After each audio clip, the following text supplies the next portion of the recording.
Jæja, Margrét, erfiður leikur fyrir Fjölnisstúlkurnar. Fyrstu viðbrögðin þín eftir hann? Léleg vörn hjá okkur, allan tíman, og við vinnum ekki leikið að léleg vörn. Þið áttu samt svona góðan kafla í lok annars og í byrjun þriðja. Hvað var öðruvísi þá en í restina af leiknum? Trúin í svona smástund og svo var engin trú eftir einhvern veginn og það er bara að skora og þetta er náttúrulega ógeðslega erfitt, við þurfum að stoppa og þetta er ein sókn í einu og eitthvað svona lalala.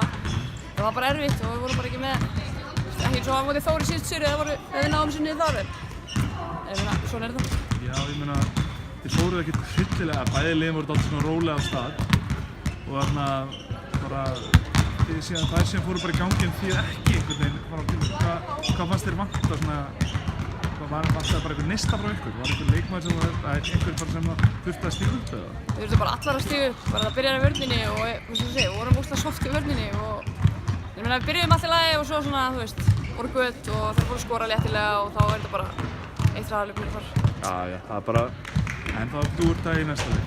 Já, við getum alveg stríkt það, við sýndum það í síðasta leik og ég meina lokatölurnar í síðasta leik gáðu ekkert að kynna hvernig leikurinn fór sko, eða hvernig hann var, þannig að við getum alveg stríkt þeim og við ætlum að stríða næst og þannig að